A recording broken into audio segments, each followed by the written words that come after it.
Hi everyone, welcome back to our channel. Today we've got a brand new IELTS speaking test. So let's have a look at all these questions. Let's begin with part 1. Is fishing popular in your country?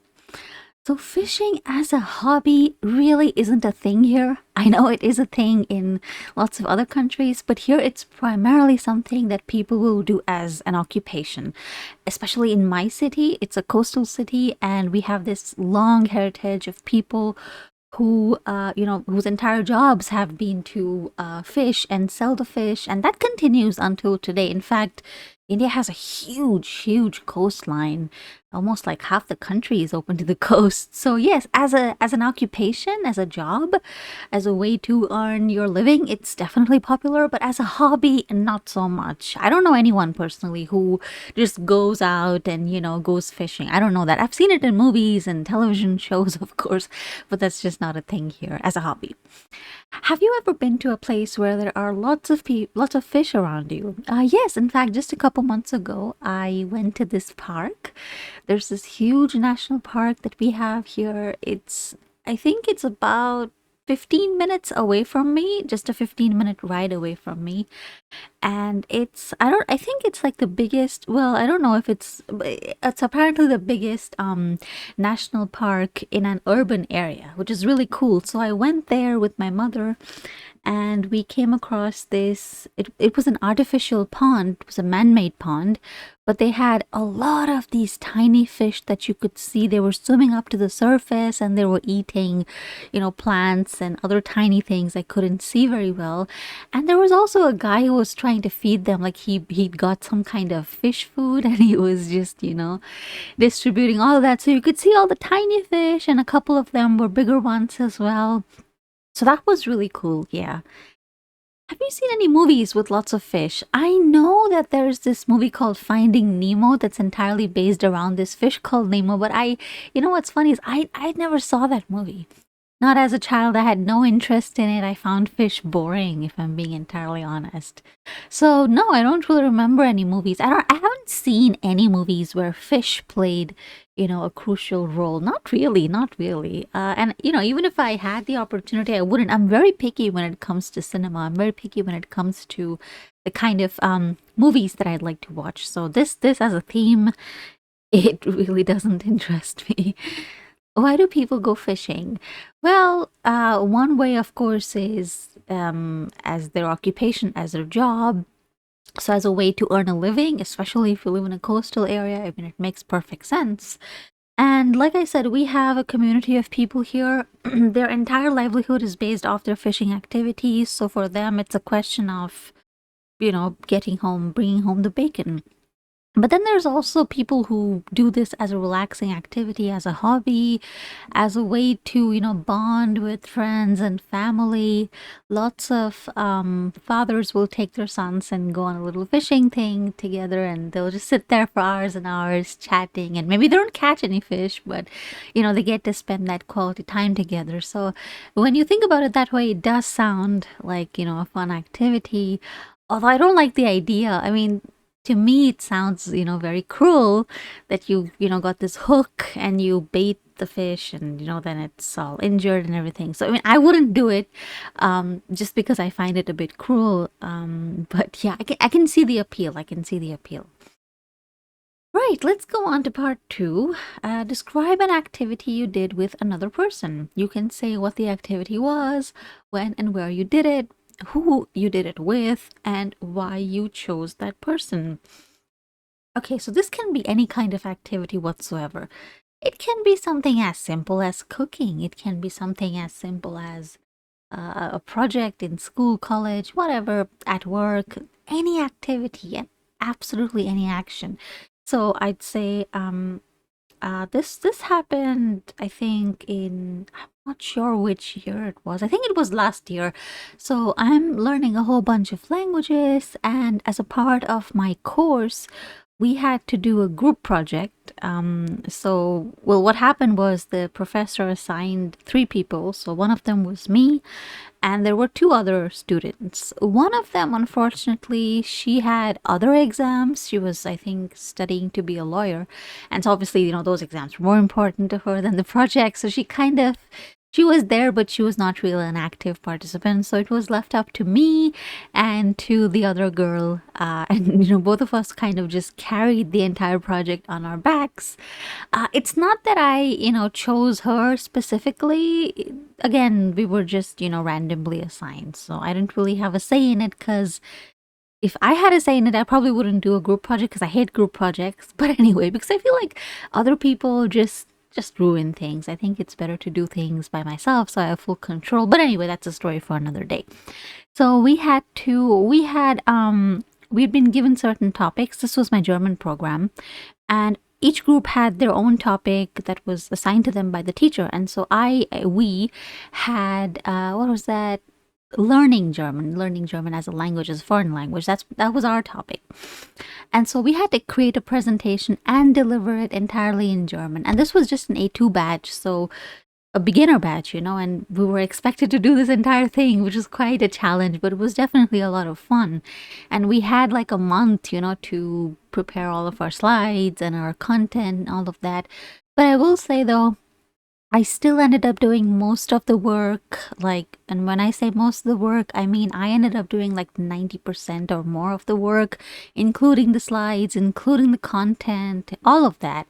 So, and this course was online, so of course our, project was also done entirely online. We didn't have to like meet each other or whatever, thank God, because I hate commuting. But I think we probably had, and again, it's kind of unfair to say we because I did most of everything. But okay, well, let's just say we. So ultimately, of course, we got to see everyone's project assignment and, how they spoke, how they presented, and ultimately, I think ours was the best, if not one of the best, because you could see like when it comes to creating the PowerPoint presentation, for example, you have to take care of the aesthetic sense, the colors, the fonts, everything has to be consistent. It shouldn't look like a 5-year-old kid, slapped on a couple images and text. So, yeah, not to toot my own horn, but that was, I think, because what I did was I not just, I not only collected information, but I also did a little survey. I think I had maybe 30 or 40 people. I found these people online and I even made a survey. Okay, why are you learning the language? What's your interest as a hobby, for your work, for your studies, for family purposes? And so I did all that. I did that little research, if you can call it that. And ultimately, yeah, the teacher was pretty impressed as well, naturally. And I got a pretty good score. I mean, yeah, they don't divulge our exact score, but it was fun. It was fun. Would I do it again? Probably not, though. Let's be honest, I hate group projects. Okay, now we come on over to part 3. Can you give some examples of adventurous or risky activities? Well, the first thing that comes to mind to me is, bungee jumping, skydiving, scuba diving as well. It's just, I mean, yeah, it's mostly safe, but there's always that element of danger. What if something goes wrong? And if something does go wrong, you have no recourse because, of course, they make you sign waivers, legal waivers, and you can't do anything. If you die, well, that's it. Too bad. If you get injured, too bad. There have been cases of people who have been paralyzed or who have, died because of partaking in such activities. And so I get the thrill. I feel like, that would be something fun to just try out. Because especially because I'm afraid of heights. If I have to, descend a very long flight of stairs, I will get scared. I'm that kind of person. And then I think, wow, that's like really cool. Skydiving, especially, But then I think, oh, what if something goes wrong? I don't think it's worth risking your life, or risking becoming paralyzed or something. So yeah, even with like scuba diving, for example, I get the thrill, the appeal of the world underwater. I think it's very cool, but then what if something goes wrong? And that's like, I think that's one of my worst fears is dying underwater. That's like, it's terrifying. It's super scary.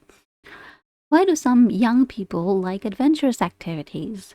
Well, I think, well, one thing is, when you're young, you're not very smart. This is not meant to be a pejorative comment. It's just your brain isn't developed, so you're not able to accurately assess the risk profile of an activity or really anything that you are going to undertake. So naturally, they're driven towards these things. There's also a fair bit of peer pressure, I think. Often that is the case, that they feel like, well, other people are doing it. I see this on Instagram, or my friends are doing it, so, I should do it as well. I want to look cool, or I don't want to, like miss out on this thing. They call it the fear of missing out, FOMO. So, yeah, that's probably, like I said, in addition to just generally being at an age where people seek such thrills, there's also the element of, everybody's doing this cool thing. I want to do this cool thing as well. How do adventurous activities help people relieve stress? Well, I think what it does is it takes your mind away from whatever. Let's say that you're worried about your job, or you're worried about your education, or you've got, I don't know, issues with your husband, wife, children, whatever. You've got some kind of temporary problem and it's causing you a lot of stress. And so you decide to maybe do like river rafting or bungee jumping, skydiving, whatever.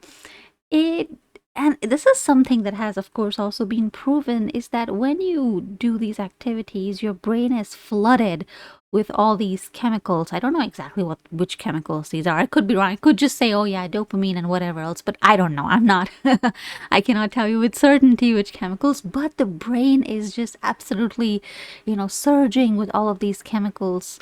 It's kind of similar to a near death experience. At that point as well, the brain gets this entire overload of all these chemicals, and you don't really feel normal. Of course, you feel you're in a different space entirely.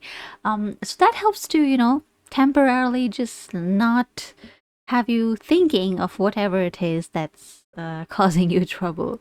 So in that sense, and maybe, after that event, you feel like, wow, I did something so risky and I came out of it alive and fine, and you feel exhilarated, your mood is improved, and then that maybe also could help you not just deal with the stress, but even solve whatever problem it is that you're facing.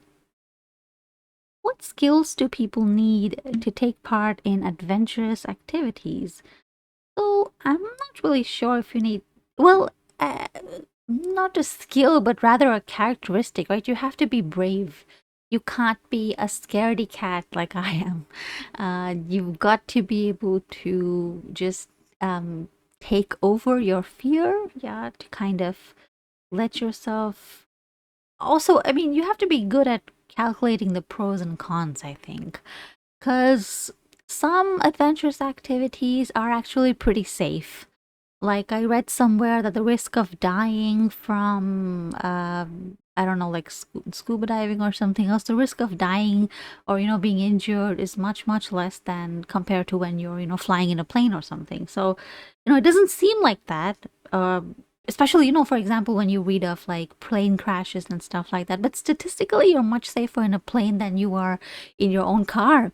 And so you need to have a bit of a logical mind as well. You know that, okay, I've carefully analyzed the pros and cons of this activity, and now I'm doing it, and I know that, okay, this is a measured risk. In fact, any kind of risk taking, whether it's these kinds of activities, or whether it's something else like investing, stuff like that, investing in the stock market or trading, etc., there is a certain amount of risk that you're undertaking, but you take that risk with a lot of knowledge. So that is pretty important, I would say. So that's that. That's all of our questions for this session. Don't forget to tune back in next week for another speaking test, or you could just immediately go and watch all of our old videos. So yeah, in case you have any feedback, suggestion, comments, whatever, just leave them down below and I'll get back to you. Until then, bye bye.